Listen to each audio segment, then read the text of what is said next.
Eu sou o Guilherme Tuscher e seja muito bem-vindo ao podcast Natação, Treinamento Esportivo e um Algo a Mais.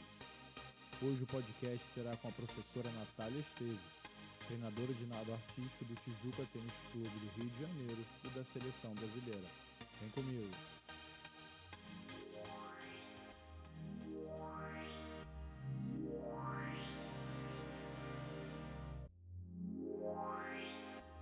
Então, Natália, mais uma vez eu agradeço o seu tempo, que a gente sabe que é muito corrido. A Natália também faz parte do nosso grupo de pesquisas. Natália, pode ser que nem todo mundo te conheça e eu queria que você se apresentasse, por favor.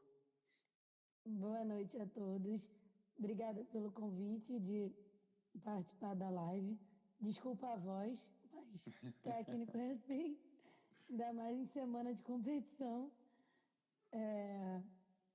Obrigada, Guilherme, pelo acolhimento no grupo, na live.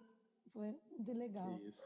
É isso que você faz com incentivar, né, o estudo contínuo, né?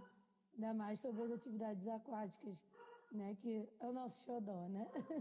É. Meu nome é Natália Esteves, eu sou formada em licenciatura e bacharelado em Educação Física na UFRJ, especialista em treinamento desportivo, sou técnica de nado artístico no Tijuca Tênis Clube e na Seleção Brasileira Júnior. Legal, Natália. E em breve, tem mais para falar? Vai lá. Não, e a Não? gente está... eu falei que a gente está essa semana em treinamento, né? Que a gente vai participar essa semana de uma competição virtual, porque a gente não pode ir até entrar no país, né, em Aruba, onde vai acontecer a competição. Mas torçam pela gente. Ah, legal. Vamos falar um pouquinho sobre isso também, pode ser? Pode ser. Legal, uma experiência diferente. Ô, Natália, e espero também que em breve você possa entrar no mestrado lá no nosso programa, né? E Sim. possa ter essa experiência aí também. Natália, eu acho que é bacana a gente começar fazendo uma comparação do nado artístico com outros esportes, principalmente com a natação, que talvez seja mais popular.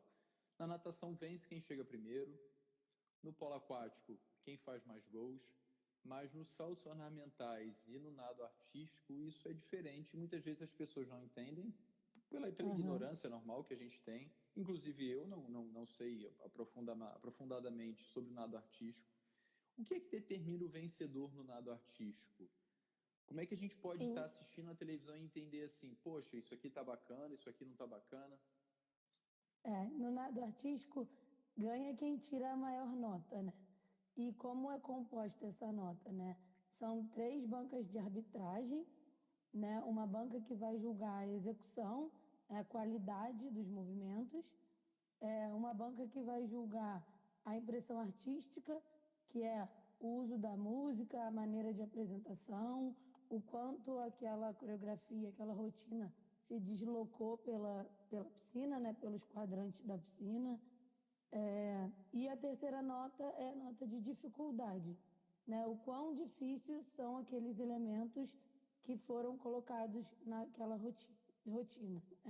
Então, assim, é uma composição das notas das 3 bancas. Então, E cada existe... banca tem 5 Desculpa. árbitros, então são 15 juízes para dar o resultado final da competição. E existe algum tipo de movimento que seja obrigatório durante a sua coreografia ou a equipe pode escolher o que ela vai fazer? Então, de infantil e juvenil, são as categorias até 12 anos, infantil, e o juvenil de 13 a 15, os atletas têm uma prova de figura, que são elementos obrigatórios que todos os atletas fazem iguais, na frente de uma banca. Na frente de uma banca, cada atleta vai uma vez e executa 4 movimentos iguais. E aí a coreografia, né, que é o que é mais famoso no nado, aí é livre. Cada Legal. clube ou cada país apresenta o tema e os movimentos de sua escolha. No júnior, que é de 15 a 18, e no sênior, que é a categoria aberta, que é a partir de 15 anos, existem duas coreografias que são prova de solo, dueto, equipe que são as provas tradicionais, né? Tem uma prova de rotina livre combinada e a prova de highlight, que são provas mais novas. Mas solo, dueto e equipe tem técnica, rotina técnica e rotina livre, que as duas notas compõem a nota final da coreografia. Então, a rotina técnica, todas as rotinas têm 5 elementos técnicos. Então, todos os países ou todos os clubes, dependendo da competição, têm que executar aqueles 5 elementos numa ordem pré-definida. Essa é uma rotina técnica. E a rotina técnica, você não pode fazer movimentos diferentes entre os nadadores da rotina. Se for um dueto ou a equipe de 8, não podem ter movimentos diferentes. Tem que ser tudo igual. Não pode ter movimentos que a gente chama de espelho, nem em sequências, né? Em tempos diferentes. E aí a rotina livre, que é o que compõe a nota junto com a rotina técnica, aí é livre. Os nomes já diz, né? Uhum. Os movimentos são de escolha dos atletas e da comissão técnica. Legal.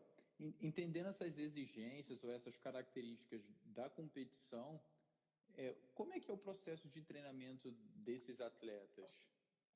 Estou falando desses porque agora tem homens, né, também envolvidos nas competições, não é? Se você quiser Exato. falar também um pouquinho sobre isso, que é novo para a gente.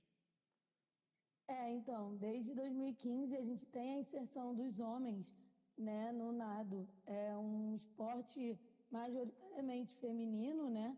A gente até quando tem o costume, né, de chamar meninas, usar sempre no feminino, né? E eu procuro sempre me policiar isso, porque agora a gente tem a inserção dos homens, né? E isso é muito legal, porque é uma maneira do esporte crescer mais, né? Ter mais pessoas envolvidas e com a mudança do nome também, né? Porque há pouco tempo atrás era nado sincronizado e agora a gente chama nado artístico. Então, essa questão do homem relaciona ao PADD, né, do balé, né, um homem e uma mulher, e é exatamente nesse contexto que o homem está inserido no nado, né? Ele só pode participar da prova de dueto misto. Uhum. Né? A gente ainda não tem, eu acho que num futuro a gente vai ter provas de solo masculino. A gente tem hoje na Federação do Rio provas de solo masculino. Legal. E na Confederação, né, brasileira, provas de solo masculino, mas lá fora agora começou a ser inserido nas etapas do circuito mundial o solo masculino. Mas assim, o homem ainda não conquistou esse lugar, né, no cenário olímpico, né?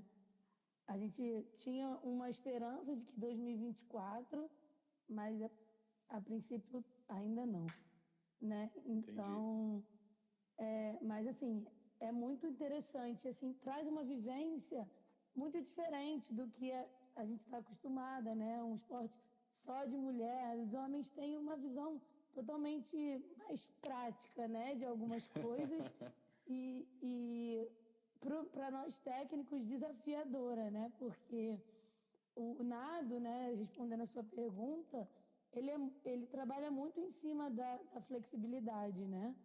E é uma valência física complicada para os homens, né? Mas, assim, o que eu acho que eu aprendo muito é que eles são muito persistentes. Às vezes, mais do que a maioria das atletas. Então, assim, eu tenho um atleta no clube, o Thiago Wang, ele é mais velho, né? Hoje ele tem 22 anos. Ele já não tinha tanta dificuldade para a questão da flexibilidade, mas ele é muito persistente, sabe? É aquela pessoa que só para enquanto ele consegue, né? Então, assim, você vê muitas outras meninas que não têm essa persistência. E dentro do contexto, né, do grupo, ele somou muito em relação a isso, sabe? Essa experiência e essa persistência é bem legal, né? É engraçado como pensando em processo de formação dos atletas, né, Natália? Como é que isso é complexo, né? Porque às vezes algumas pessoas parece que tem uma tendência, uma facilidade maior com o esporte, mas às vezes não se dedicam tanto e outras às vezes nem têm tanta facilidade, mas se dedicam mais e pode ser que tenham um desempenho melhor, é bem complexo, né? E por outro lado, talvez essa complexidade que faça o esporte ser interessante da maneira que ele é. Mas pensando no treinamento, Natália, hoje, né, se a gente encontrasse uma pessoa lá no grupo e dissesse assim, poxa, Guilherme, Natália, eu gostaria de ser treinador de nado artístico. O que essa pessoa deveria saber? O que ele deveria estudar? Qual caminho ele poderia seguir para ser um treinador? Então, assim, o nado é bem complexo, porque ele abrange várias... o julgamento dele já abrange muita coisa, né? Toda a questão da execução, da técnica, da regra, né? A gente trabalha muito em cima da regra do esporte. A gente hoje tem um manual da Federação Internacional, que é um manual de técnicos e juízes. Eu sempre treinei, eu fui atleta, né? Eu treinei no Tijuca Tênis Clube e a minha técnica, que é a Suzane Boom, não sei nem se ela está aqui na live, a gente sempre trabalhou muito em cima da regra, né? Do que o juiz quer ver, né? Então, hoje, assim, se eu pudesse dar uma dica, a primeira dica que eu daria para quem gostaria de trabalhar com nado é estude o que você está trabalhando, o que você quer mostrar, né? O que o juiz quer ver em cima da modalidade, porque isso é primordial, né? Você saber exatamente o que é cada posição daquela que eu tenho que mostrar para o juiz, que ele vai estar me avaliando, qual é o pedaço da figura, né, que é o movimento parado, que vale mais, o que eu tenho que enfatizar mais no meu treinamento, né, ou num elemento dentro de uma rotina técnica, ou o grau de dificuldade de uma rotina livre, como é composta aquela dificuldade, né? Porque a dificuldade é tudo que é difícil, mas o que é difícil? Como é esse julgamento de dificuldade, né? Isso é muito importante, você entender o processo, né? Que não é simples, né? O processo de julgamento, porque você vai estar recebendo a nota do juiz. Você tem que mostrar o que ele quer ver, né? Independente e por mais que do tenha regra, é subjetivo, né, Natália? Ele está falando de estética. Exato. A gente está falando de estética, né? Então, o que a regra hoje tenta é minimizar essa subjetividade, entendeu? Tentar ser mais palpável, né? O que é difícil, exemplificar o que é difícil, né? Para que você consiga chegar o mais próximo o que está sendo hoje a ginástica, que tem uma nota de partida, entendeu? Então, o nado hoje tende a esse caminho, né? De você... a discussão da dificuldade, que é o que vai dar a partida da sua nota, né? Então, assim, a dica que eu daria para quem quer trabalhar com nado é entender essa questão, né, de como está sendo. Minhas atletas da Seleção Júnior estão aqui todas presentes na live. A gente estava treinando até às 5 da tarde. É igual o pessoal do grupo de pesquisa. Não, vocês podem fazer o que vocês quiserem, mas tem que participar. Eu falei que ia mandar beijo para elas na live. Isso aí. Os atletas do Tijuca também. Então, assim, Natália, mas esse é um caminho... Desculpa. É um caminho para quem busca a questão do treinamento, né? Porque você perguntou qual dica que eu daria para uma pessoa que gostaria de trabalhar no nado, né? A questão do treinamento seria essa, né? De estudar a regra, o que o juiz quer ver, o que você está se propondo a fazer, né? Mas o nado não é só o competitivo, né? A gente tem toda a questão das escolinhas, né? Da massificação do esporte, que é muito importante, né? Até para você ter número de praticantes, para que você tenha uma seleção maior, né? Para se fazer o alto rendimento, né?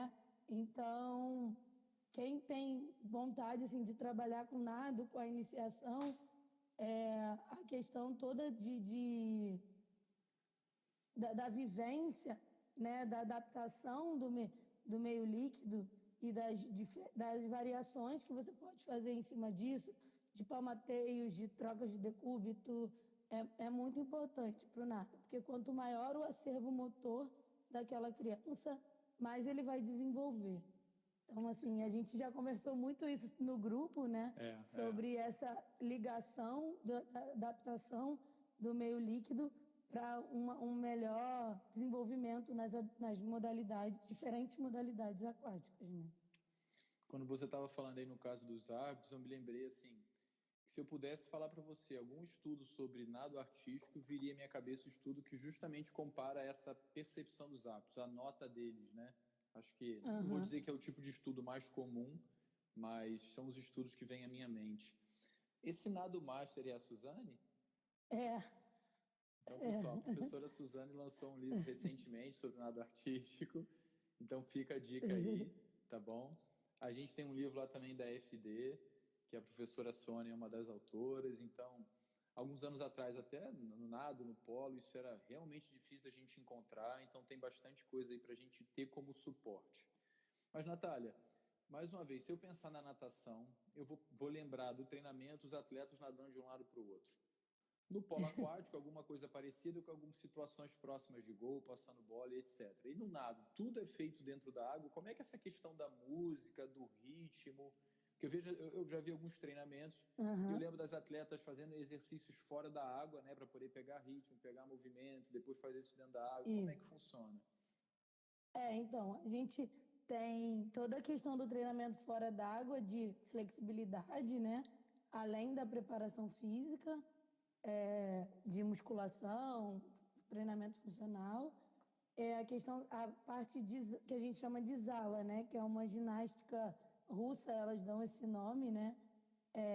Toda voltada à ginástica artística, ginástica rítmica, de trabalho de amplitude articular, flexibilidade, força na amplitude do movimento.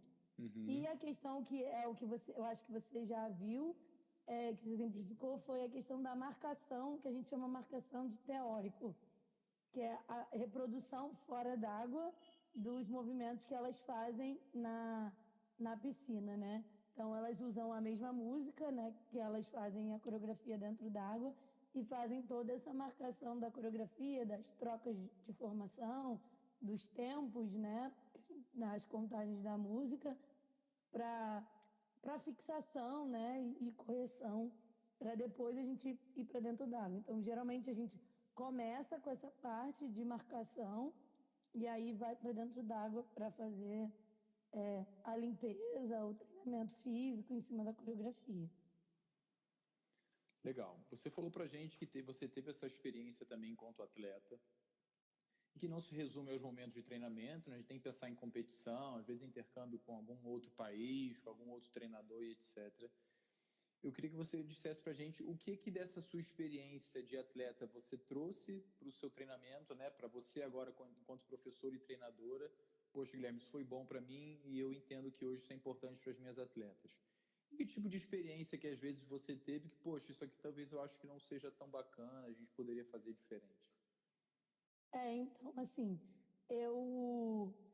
a gente falou no início da live sobre a questão de, você falou sobre, às vezes um atleta não é tão bom tecnicamente, mas ele consegue superar isso, né? Contornar isso e conseguir um resultado significativo.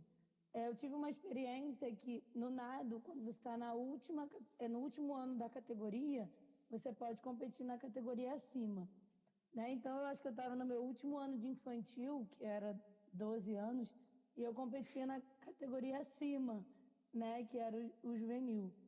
E eu competia na equipe 2, né? Porque no nado, uma equipe é composta por 8 atletas. Você pode ter até 2 reservas, então 10 atletas. Se você tem mais do que 10 atletas, né? Você pode competir uma segunda equipe. Então, eu participava dessa segunda equipe, porque as 10 primeiras eram as de nível técnico melhor, né? E eu participava dessa segunda equipe. E, assim, era uma equipe de atletas com um nível técnico menor, mas eram atletas muito dedicadas, sabe? A Suzane vai até lembrar disso. Então, assim, eram atletas que tinham toda uma dedicação, não tinham o biotipo, né, que é muito importante do nado, altas, magras, mas tinham essa dedicação, né? E no final do ano a gente participou de uma competição num brasileiro que a gente, assim, ficou quase empatado com a equipe 1. Então, assim, isso é uma experiência que eu levo para minha experiência, como para minha vida de técnica. E eu acho que o trabalho, a união da equipe e essa persistência, esse treinamento junto, assim, é muito importante para uma melhor performance, né? Porque o nado, ele a hora, né? É o que sai na hora da coreografia, porque você pode ter uma coreografia muito boa, atletas muito bons, se na hora cai uma alçada e a outra equipe que era menor crava a coreografia, consegue, né? fazer, que a gente chama, né? Faz a coreografia toda, não vai importar que a outra era melhor. É o que você faz na hora, não é o seu histórico, né?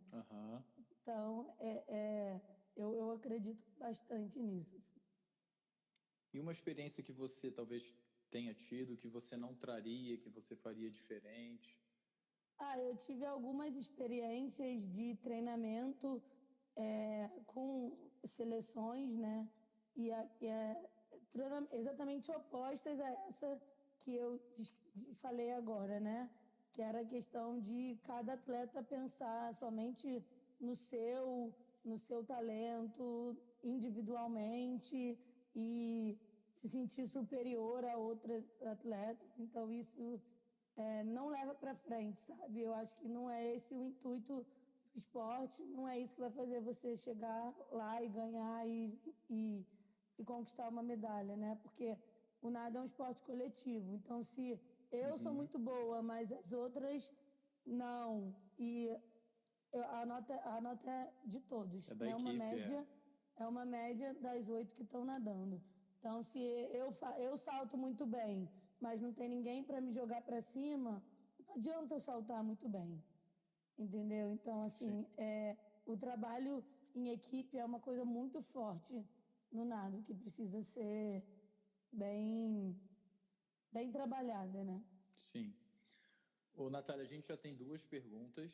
Eu vou deixar um tempinho para você descansar a sua voz, tá certo? Vou agradecer a presença aí do William, que está sempre participando, o Matheus, que chegou também. Pessoal, e lembrar que semana que vem a gente tem aí no dia 18, que é na terça-feira, e no dia 20, que é quinta-feira, o nosso 3º seminário de ciências dos esportes aquáticos. Por favor, ajudem a divulgar. O seminário fala sobre natação, saltos ornamentais, polo aquático, nado artístico, prevenção de afogamentos, competições de salvamento. Fala também sobre o projeto Botim. Então, é uma proposta bem interessante para todo mundo aí que gosta do ambiente aquático. Natália, a primeira pergunta que o Alan colocou para a gente, um amigo meu aqui da cidade, ele queria saber se existe essa transição, talvez, de outros esportes aquáticos para o nado artístico. Talvez uma menina que estava lá envolvida com a natação, aí de repente, poxa, eu estou acompanhando os treinos ali de nado artístico, vou experimentar aquilo também. E gostou. Ou às vezes alguém que faça saltos e nado artístico ao mesmo tempo, que são 2 modalidades relacionadas à estética, à flexibilidade. Como é que é isso? Então, assim, a gente trabalha no clube, né? Tem experiência no clube, a gente trabalha com escola de natação e escolinha de nado. Sempre tem aquela aluna que não quer mais nadar, já está desestimulada, e a gente puxa, né, para o nado. A gente faz esse trabalho de integração, a professora da escolinha, a Carol Siqueira, que está até aí na live, sempre vai até essas turmas de escola de natação, dá 10 minutinhos de finalzinho de uma aula, e a gente sempre tem essa integração desses alunos da escola de natação que vão para o nado. A gente tem uma atleta, que é a Sara, que também deve estar aqui na live, que ela é atleta de nado e atleta de natação. Né? Então, ela começou desde pequena, desde o mirim, na natação primeiro, depois ela foi para o nado e ela segue nos dois esportes e alto rendimento nos dois esportes. Ela é fundista, né, da 800 e 1500 Pô, que bacana. e segue nas duas modalidades. Claro que tem os momentos de treinamento de seleção, essas coisas, o treino da natação fica um pouco em segundo plano, mas a gente costuma dizer que a gente colabora para essas medalhas dela na natação também. Eu também acredito nisso. Natália, hoje eu estava conversando com uma atleta que ela é do Infantil 1, eu acho. E eu tive contato com ela e um grupo de nadadores, o clube é aí do Rio. Há uns 3 anos atrás, eles eram bem mais novos, né? E hoje ela mandou uma mensagem para mim com os tempos dela de competição e eu perguntei pelos colegas dela. E ela falou que uma das colegas dela, infelizmente, parou de nadar e está fazendo teatro. Ou seja, se houvesse essa oportunidade ou essa visão no clube de, poxa, não vamos perder a nadadora, não vamos perder o atleta. Você gosta de coisas relacionadas à arte? Por que você não vem fazer nado artístico, por exemplo? Ela poderia continuar envolvida com o esporte, com as atividades aquáticas. E quem sabe no futuro ela, poxa, eu quero voltar para a natação, que seja. Ela teria a opção de voltar para a natação ou se desenvolver no nado artístico. Então, acho que é uma coisa que os clubes têm que aí... Já passou da hora de se preocupar com isso, né? A isso gente pode tem acontecer. um menino, ele era infantil 2 na natação, e aí já estava meio de saco cheio de nadar, assim, já estava desestimulado. E aí a gente, no final do ano, foi até a equipe de natação, aquele final do ano, né, que tem que cumprir um calendário do clube, mas já acabou o calendário de competições. Então a gente procura fazer essa integração, né? Às vezes é um jogo de polo, às vezes a gente vai lá e dá uma aulinha de nado, palmateio, coisas que vão ser úteis para eles também, mas que naquele momento é mais uma brincadeira, né? E aí o menino levava super jeito, sabe? E a gente foi e conversou com a mãe dele, conversou com ele. E aí esse ano, isso já era um dos últimos treinos, dezembro do ano passado. Aí esse ano ele retornou e veio pro nado. E aí tá super feliz, motivado a treinar, se encontrou, sabe? Ele já não aguentava mais nadar, tava de saco cheio. E aí agora tá super motivado com a gente. É importante, porque na vida a gente tem ciclos, né? Sim, tem uma hora sim. que às vezes você enjoa e não quer mais fazer aquilo, né? Com certeza, com certeza. E aí você falou outra, saiu da natação para ir pro teatro. Nada a ver, né? Então, como se fosse assim, eu assim, tenho que me ocupar de alguma maneira. Então, sair da natação minha para ir pro mãe teatro. falou que eu não posso ficar em casa. Legal. A Francine tá aí, que é uma professora também lá da UFRJ, do grupo. Eu não sei porquê, mas ela quer saber como é que é o controle da carga de treinamento no nado artístico. Vocês fazem isso? Alguma maneira de quantificar a percepção do esforço das atletas? Como é que funciona, Natália? Então, assim, a gente trabalha concomitante à preparação física fora d'água, com a preparação dentro d'água.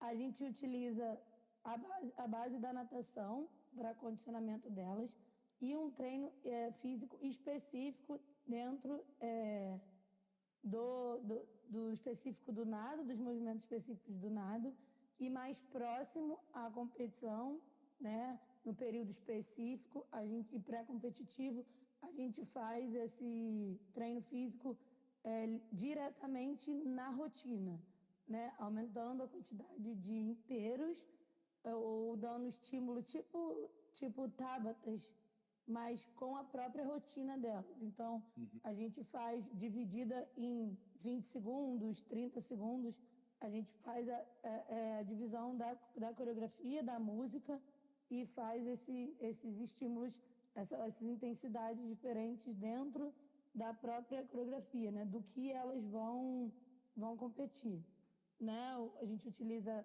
sobrecarga de cinturão, né? Ou no tornozelo, ou na cintura. A gente utiliza aqueles elásticos, né? Que são os elásticos presos na cintura e no tornozelo. Então, a gente vai fazendo esse controle de carga. Então, conforme a gente vai chegando mais próximo da competição, a gente vai tirando essa sobrecarga, dando preferência ao elástico, não ao peso, e intensificando a parte física em cima da rotina e não em cima dos elementos específicos. Sim, Né? eu acho, Natália, que a Francine já está pensando no seu projeto de mestrado. Mas, por Vamos exemplo, aí. você tem lá... Você tem lá a sua equipe e você passou uma série de treinamentos para elas, seja nadando, seja uma coreografia, como você falou aí, com uma sobrecarga, né, com um laço, seja lá o que for. Possivelmente a percepção ou de esforço delas é diferente em função da densidade, em função da qualidade do palmateio, etc. Então, seria talvez interessante, né, a gente ter esse controle para poder falar assim, olha, eu estou realmente muito cansada, não estou aguentando, estou morrendo. E a outra, não, estou tranquila, eu posso fazer mais. Aí, Francine, já é uma, hein? Ela perguntou sobre a quantidade de repetições.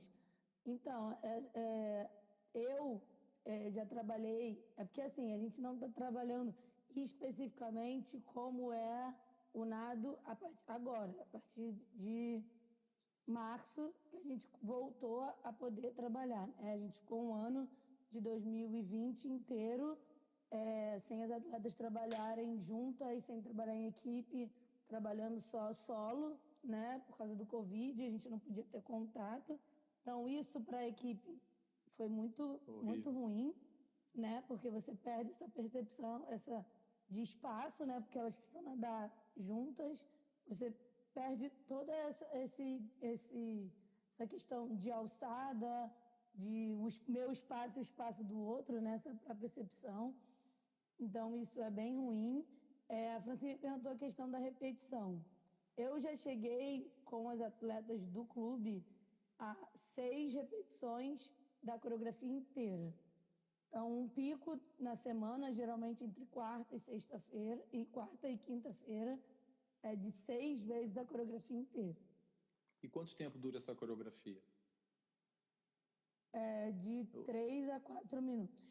Ok. Depende da categoria e se é rotina técnica ou rotina livre. A rotina técnica é mais curta do que a rotina livre. Legal. Natália, você poderia descrever para a gente uma sessão típica de nado artístico, uma sessão de treinamento, por exemplo, a sessão de hoje? O que as meninas treinaram? Né? O que sua equipe treinou? Só para a gente ver como é que funciona. Tá bom. A gente começa com uma sessão de alongamento eu falei para você que chama Zala, né? Que são esses treinamentos de mobilidade articular, né? De extrema flexibilidade. Então, todo esse aquecimento, alongamento, flexibilidade. Depois a gente faz a marcação de coreografia, marcação de teórico. Então, geralmente, as coreografias que a gente vai pegar no dia são as coreografias que a gente marca antes de entrar na piscina. Então, a gente hoje está trabalhando para a competição 3 rotinas. Rotina técnica, rotina livre e a rotina de highlight, que é a coreografia que elas mais gostam de fazer, que tem mais saltos, mais acrobacias, sequências. É mais um show, né? É Circo de Soleil, e é mais quase curto. É mais curto. Então, hoje a gente marcou essas 3 coreografias antes da gente entrar na piscina. Aí a gente entra, faz um aquecimento em cima da natação, né? Elas fazem por volta de entre 1.000 e 1.500 metros de base de natação. E aí a gente tem uma base específica, né? Os movimentos propulsivos, as técnicas de elementos, elas fazem entre 600 e 800 metros de movimentos específicos, né? Que a gente chama de base específica. E aí a gente entra no treino que a gente chama de controle, né? Porque o júnior e o sênior tem 5 elementos obrigatórios em cada rotina. 5 no solo, que são diferentes dos 5 de duetos, que são diferentes dos 5 de equipe. Então, cada dia a gente trabalha um elemento. Então, a gente faz sempre o trabalho de sustentação de vertical dupla, que é um dos movimentos mais básicos e pesados do nado, né? que é a sustentação das duas pernas para fora da piscina. Então, a gente sempre faz um trabalho de sustentação, e aí nesse trabalho a gente coloca a sobrecarga de peso elástico ou peso e elástico, né? O elástico Natália, até para ajudar na linha. eu acho que esse é um exemplo de atividade daquela assim, não tente fazer isso em casa, né? Porque não é uma atividade fácil. E aí depois a gente faz os educativos, né, dos elementos, e a gente parte ele em pedaços menores, treina especificamente, faz o educativo para cada parte, e aí treina o elemento todo, e aí a gente passa para a sessão da rotina, né, dividido qual a rotina que a gente vai pegar naquele dia, e aí a rotina a gente chama de piscinas, né? Cada vez que a gente chega de uma ponta à outra da piscina, a gente chama de uma piscina. Então, primeira piscina, a volta, segunda piscina, terceira piscina.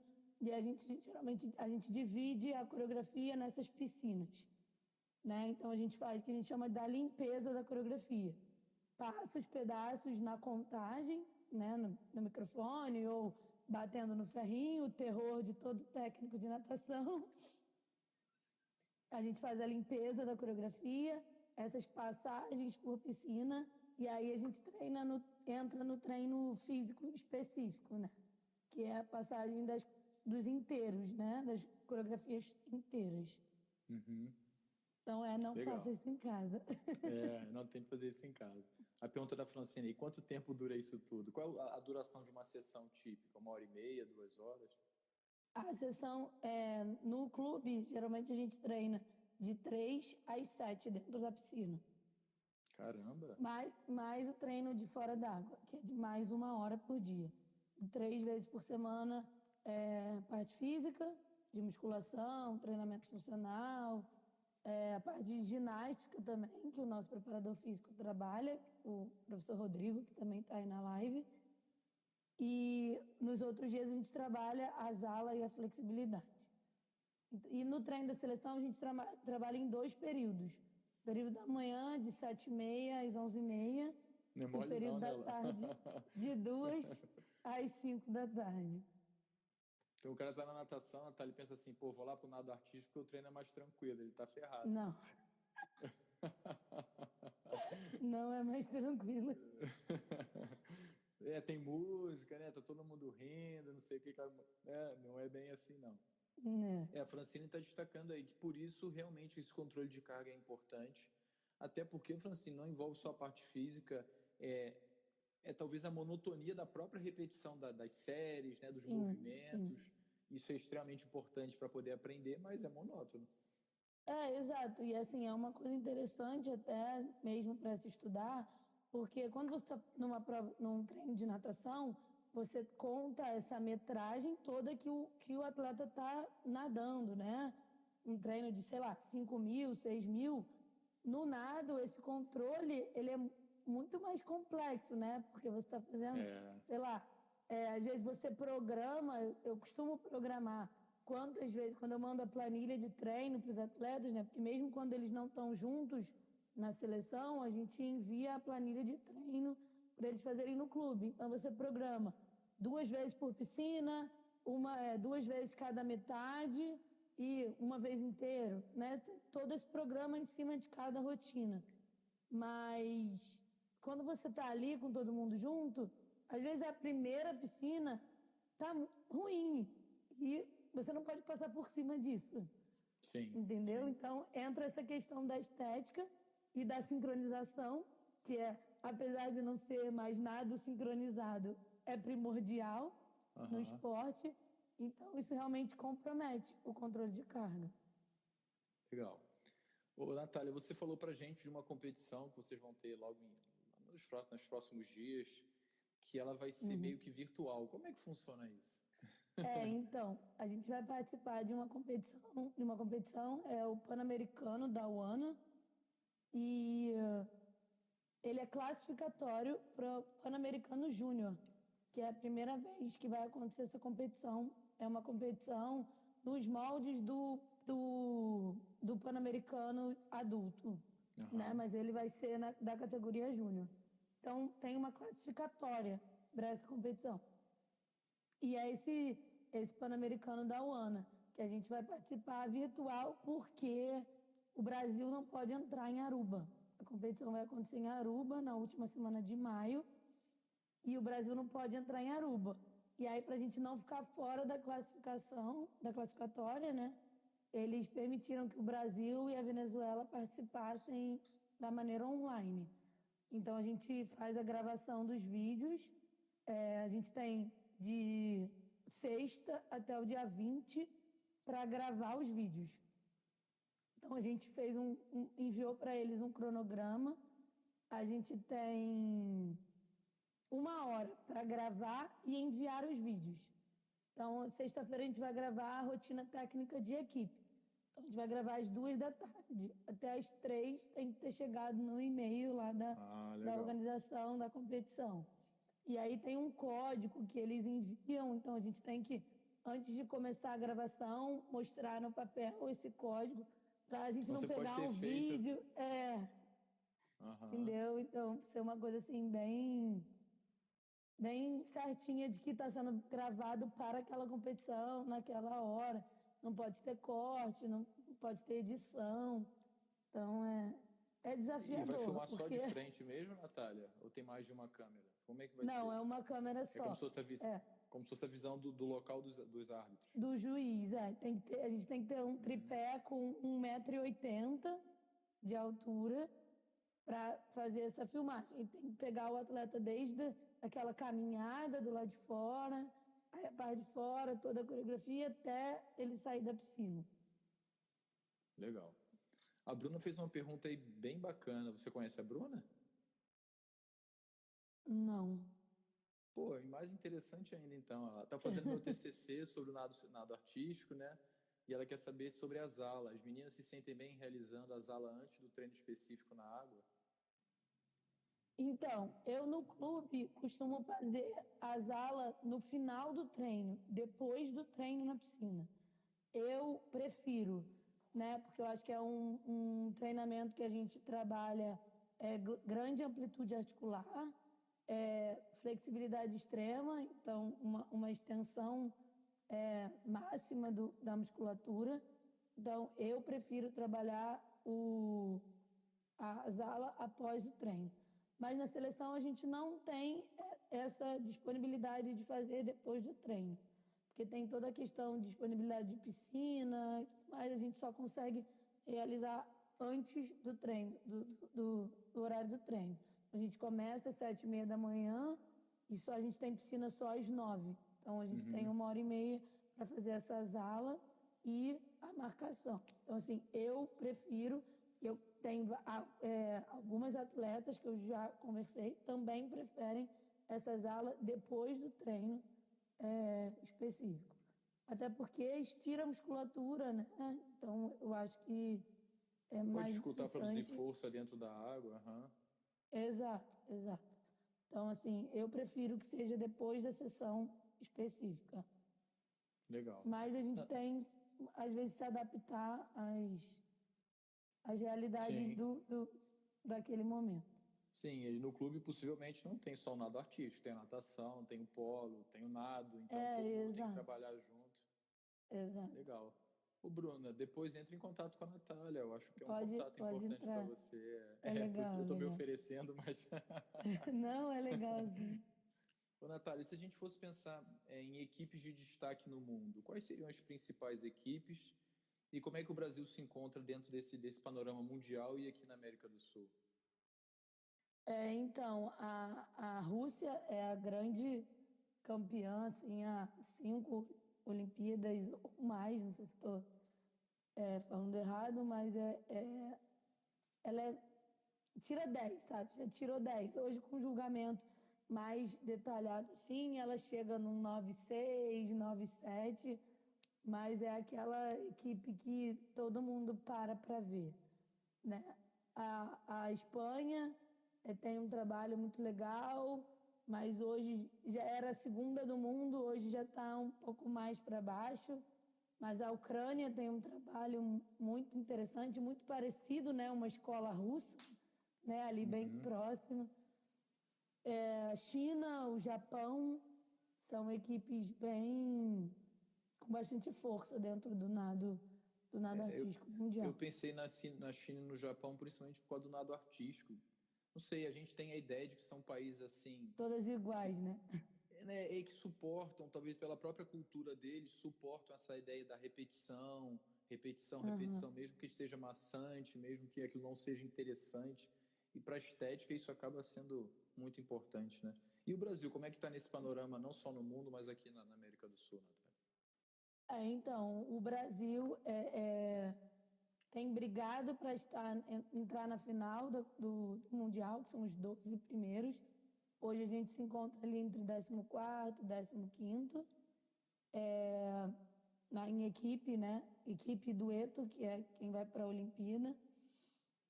Mas no cenário sul-americano, o Brasil tem a hegemonia, né, dos sul-americanos em todas as categorias.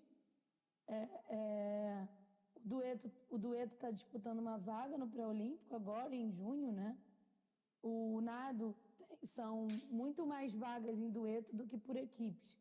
E a classificação por equipes é complexa, porque é uma vaga por continente, então já tem 5 países classificados e mais 3 vagas no pré-olímpico. Então, assim, é bem disputado. Então, o Brasil só leva o dueto para o pré-olímpico porque são 22 vagas, 23 vagas. Então, assim, é bem mais fácil você classificar o dueto do que a equipe, que são poucas vagas. Né? No 2016, que foi até a Olimpíada que a Pamela nadou, o Brasil, como país sede, ficou com a vaga da América. Então, a gente participou como equipe. Mas é uma classificação que não é muito justa, né? Vamos dizer assim, porque Sim. O Brasil é muito mais forte do que a Austrália, e a Austrália está em todas as Olimpíadas com equipe. Por causa do sistema de classificação que acaba favorecendo. Exato. Legal, entendi. Tem uma pergunta da Suzana aí, ó. Dentro do plano das suas equipes, vocês colocam treinos físicos e técnicos? Algum trabalho para o treinamento mental? O treinamento mental é muito importante, né? Porque no nado você precisa desse equilíbrio, porque é o que a gente conversou. O atleta, ele tem que estar preparado para a hora da verdade, né? A hora do vídeo, né? Nesse caso de agora, ou a hora da competição. E essa questão desse equilíbrio, né? A gente sempre usa a questão da meditação, da yoga. É interessante para o atleta chegar nesse momento equilibrado, né? Vamos dizer assim, físico e mentalmente, né? O fato das atletas, na hora da coreografia, não sei se acontece isso, mas como a gente vê muitos movimentos que elas estão submersas, o fato de, às vezes, não olhar o público, isso é bom ou ruim?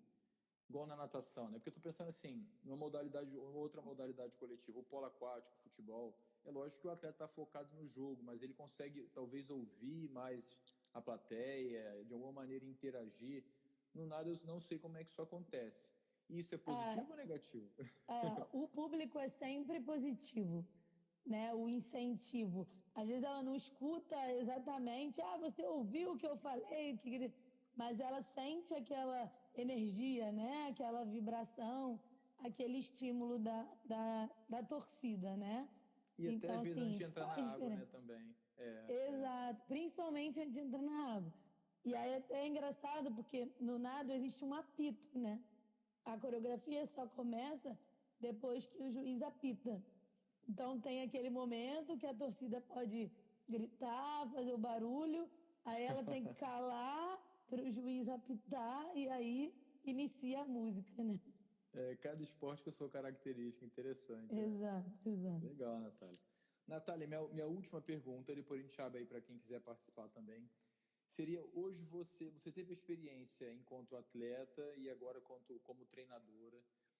O que está faltando ainda nas universidades para que as pessoas, para que os homens até que queiram ser treinadores ou as pessoas que não estiveram envolvidas com a modalidade quando eram mais novas, não foram atletas, mas que elas pudessem ser agora, né? O que você acha que está faltando nas universidades para que essa participação e essa formação seja melhor? Então, a gente tem uma escassez muito grande de profissionais de nado, né? Uhum. Assim, o UFRJ, acho que é a única universidade que tem o nado. Aqui no Rio é a única universidade, a UERJ tem esportes aquáticos, mas não tem uma disciplina de nado, né? E tinha uma disciplina no Paraná, que inclusive era uma universidade que tinha uma equipe que competia por eles. Que agora Uhum. também a técnica se aposentou, eu não sei nem se tem. Então, assim, falta profissionais, realmente, a formação profissional. E como o nado é um esporte altamente complexo, né, que envolve a questão da natação, da adaptação no meio líquido e do estudo específico da regra, né, das exigências da modalidade. Então, assim, é um esporte que tem escassez de material humano, né, de mão de obra. Então, realmente, eu acho que é uma coisa que precisa ser trabalhada, né, por mais, mais, é, mais universidades, né, mais Sim, sim. cursos de formação, porque hoje a gente só tem dentro da UFRJ, e eu fui monitora da Sônia por 3, 4 períodos, e a Sônia sempre fez um trabalho muito legal de adaptação ao meio líquido, de variabilidade de educativos e uso de materiais que muitas vezes as pessoas procuravam para auxiliar na sua formação como professor de natação, mas que Aham. não levavam isso para frente por essa questão da dificuldade, às vezes da dificuldade da inserção num clube, por o clube visar o alto rendimento, né? Hoje a gente não tem escolinhas de nado que não seja dentro dos clubes de alto rendimento, né? Dentro do Tijuca, dentro do Flamengo, dentro do Fluminense. A gente não tem, aqui no Rio a gente não tem escolinhas que não sejam dentro dos clubes que tenham um objetivo de alto rendimento, né? Então, acho que falta profissional e falta esses espaços, né? Sim, sim. Para o festival e não para uma competição de Entendi, nada, entendi. né? Vocês veem o nosso esforço de promover o esporte. A Natália trabalha com alto rendimento, mas o esporte ele pode ser desenvolvido lá desde das idades mais novas. E o que a gente estava falando antes, pode ser que essa pessoa venha se tornar um atleta, pô, que bom, bacana, mas mesmo que ela não se torne um atleta, ela teve toda aquela experiência, vivência que o esporte pode oportunizar para a vida dessa pessoa. Então, Guilherme, eu não sou ex-atleta, não entendo muito bem tudo, mas a gente pode trabalhar esses conteúdos na adaptação ao meio aquático, que seja nas aulas de natação. Então, mais uma vez, aí Sim, fica a sim. sugestão também do livro da Sônia e o livro da Suzane, para quem se interessar. Natália, eu vou Sim. pedir que você se despeça, por favor, porque a gente está chegando ao término. Obrigada pela oportunidade de falar um pouquinho desse esporte que eu sou suspeita para falar. Obrigada pela presença de todos, atletas, companheiros de trabalho. Beijo para todas e todos. Essa mania Ó, de falar no feminino. é, a gente fez a chamada aqui das atletas da Natália para depois saber quem participou, tá bom? Obrigado, pessoal. Um abraço, boa noite. Tchau, tchau. Tchau, Obrigada, Natália. Guilherme. Obrigado. Tchau, tchau. Muito interessante, né, pessoal? Cada esporte é um universo, cada esporte tem suas características e particularidades. Um grande abraço e até a próxima.